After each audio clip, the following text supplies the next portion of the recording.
Magandang hapon po sa inyo, Alexander Lexter Jules. Nagbabalik para sa inyong update ngayong hapon. Yes, kamusta na ang mga puso? Nako, tiyak, may na-high blood at may nagagalit. Pero, nako, dahan-dahan lang. Kasi nga po, hindi po kasalanan ni Maymay at saka ni Edward na mailagay sila sa sitwasyon na ganoon. Bakit? Siyempre, management ang may gusto na nandoon sila sa sitwasyon na yon, na talagang ito si Robby Domingo may patalon-talon effect pa nung marinig ang expert ni Maymay. Huwag kayo dyan. Word lang yan. Binigyan lang ng emphasis ni Maymay. Kasalanan ba natin kung naglaro ang brain ni Robby Domingo at may patalon-talon pa sabay yakap kay Edward? Naku, si Edward naman, hindi naman nagalit na tinawag siyang expert dahilan sa natuwa pa nga ito at hanggang tenga ang ngiti. So, wag na kayong mag-awayan pa. Sabi nga dito, sabi ni Garnet, dahil syempre, makasolo siya kay Edward. So, chismis is your meal. Guaranteed, I have my facts. Bahala ka dyan. Sabi naman ni Dreamer, facts like what, miss? That you have the audacity to come here discrediting people when your fandom is so useless to your idol. You can't even enter Twitter Philippines or your nerve of speaking about others' accomplishments when your idol did not achieve a single thing after disbandment. Naku guys, masasabi ko sa inyo, kalma lang. Sabi naman ni Cheche, my Mayward Heart. Ayun ang puso ng Mayward Flyer na ito, ni si Cheche. Sana ganyan lagi nagbibiroan at ang gaan lang. Hoy, yung feeling mother ko no, dyan. Tumabi kayo, kurutin ko kayo dyan. At ang sarap nila tignan. Yung nagbiroan lang. And that's a friendship, okay? Love you, Maymay and Edward. O, diba? Sabi ko sa inyo mabubuhay ang Mayward Flyers ng dahil sa expert na yan ni Maymay and ni Edward. Naku guys, kung mabigyan ito ng isang pagkakataon ng mabigyan ng konting proyekto, ewan ko lang. Kung hindi babalik lahat ng Mayward Flyers naglaylo, na nananahimik, na natutulog sa isang tabi dahil ayaw nilang sumabay sa solo flight ni Maymay at saka ni Edward dahil ang gusto nila ay Mayward forever. O diba? Ngayon, wala na. Ibinura na ni Maymay ang pictures ni Aaron Hashcole sa kanyang Instagram. Diba? At pagkatapos mag-post si Maymay ng mga sakit ng pain na soon daw ay mag-heal din in God's time. Nako, may pagkakataon na kaya na mabuksan muli ang pinto ng Mayward Love Team? This time around, i-consider kaya ng management ng ABS-CBN na ibalik ang Mayward kung ang gusto nila ay viewership, mga kaibigan. Ang viewership ni Maymay at saka ni Edward together ay masasabi kong napakalaki kasi hindi lang po sila Pilipinas viewership, mga kaibigan, kundi hanggang outside the Philippines. If you are giving that away, if you're giving that up, management ng ABS-CBN, it's a big loss. Not to Mayward, not to Mayward Flyers, but to the station or to the management. Dahil po, kung gusto nyo ng maraming viewership, you will give this Mayward Love Team a chance one more time to test kung gaano ba kalaki. Makita nyo muli kung gaano mamayagpag ang Mayward right after hitting the rock bottom ng Love Team. Like, nobody imagined na mangyari sa kanila na maging solo sila. Nakita natin yung determination nila to keep moving kahit na soloist na sila or solo flight na sila with their own projects and with their own gigs. Nakita naman natin na hindi sila nag-give up. Ang problema lang doon, ipinakita talaga nila sa management na hindi sila tumanggap ng kahit na anong project na as a pair or as a part of someone's love team hanggang ngayon. It's been, I think it's 2 years na po na nangyayaring wala na ang Mayward. Pero nakita nyo ba ang Maymay natin at ang Edward natin na tumanggap ng proyekto? Makasama ang ibang artista? No, never po silang tumanggap.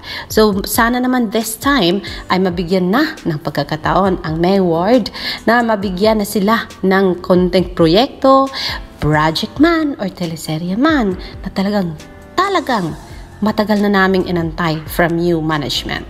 So yes, makita mo naman siguro management kung gaano kinilig si Robbie. Hindi lang si Robbie ang nakilig dyan, kundi kaming talagang sumusubaybay sa bawat galaw ni Edward at saka ni Maymay.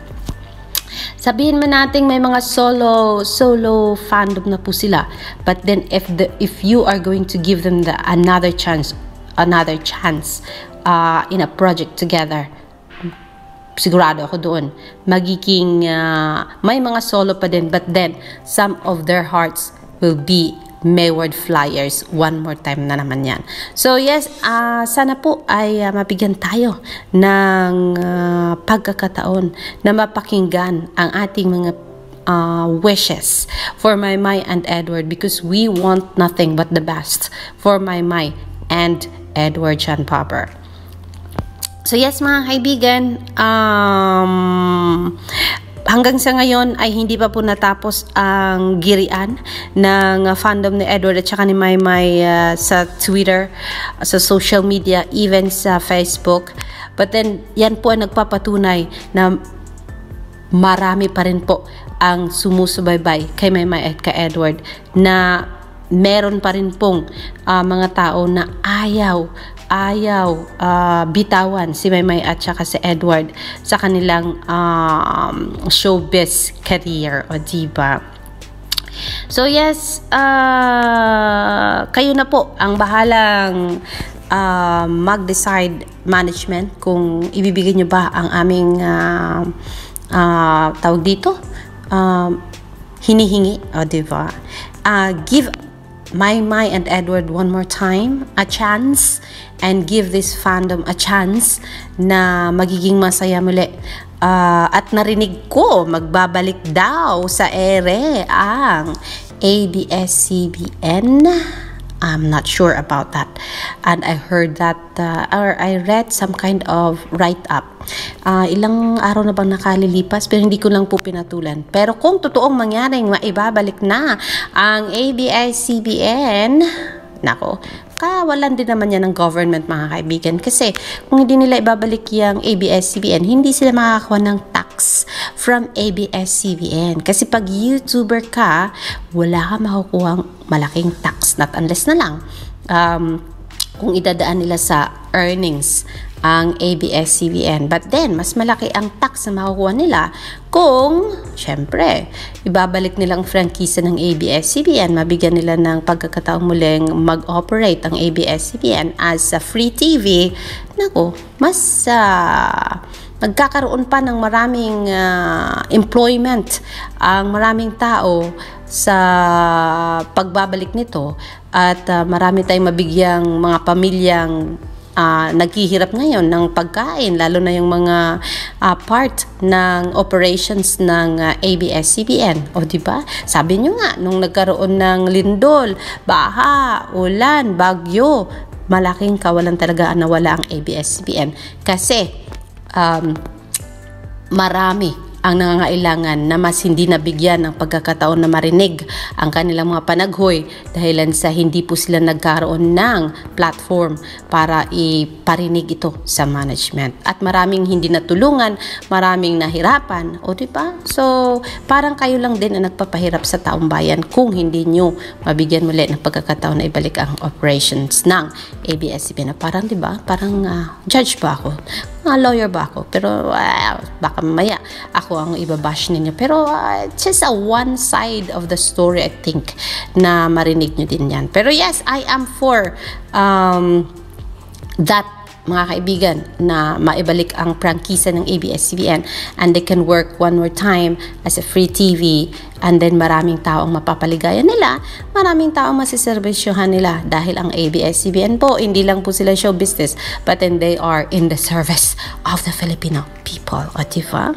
Pag mangyari yan, ako, maraming proyekto ang mangyayaring maganap at mangyayaring teleserye ang pwedeng ilalabas ng ABS-CBN kasi magkakaroon sila ng free TV, and in that positive side of that notion, charot, proposal, nako, maraming artista at maraming mga tawag dito, pangarap ang mabuo at ma-achieve, o diba? Mabigyan ng pagkakataong ma-materialize, o diba? So yes, for now, yan po ang ating pinaka-latest update. Mamay and Edward, you do not know how much you made us smile. Napakasaya po namin na mapanood kayo na having that kulitan sa spiel nyo together with Kuya Robbie. And sana more pa ang darating ng mga spells na ganyan sa asap natin to. And that, totoo, ang narinig natin, balita, na may aabangan tayo, proyekto ni Maymay at ni Edward together. Woo! O ano, yan lang po muna ang ating pa-update kasi wala pa po yung confirmation. I just heard that, I read that, pero wala pa pong confirmation from the management and from Maymay and Edward. Sana nga po, ang narinig ko ay totoo at hindi po siya wish lang ng mga tao, o diba, na nagmamahal sa kanila. Alexander Lexter Jules, I will see you later for more, mga kaibigan. O diba, expert. Sabi nga nila, naging sila ba? Di po natin alam. And only Maymay and Edward lang po makakasagot dyan. Alexander Lexter Jules, magandang hapon po sa inyong lahat.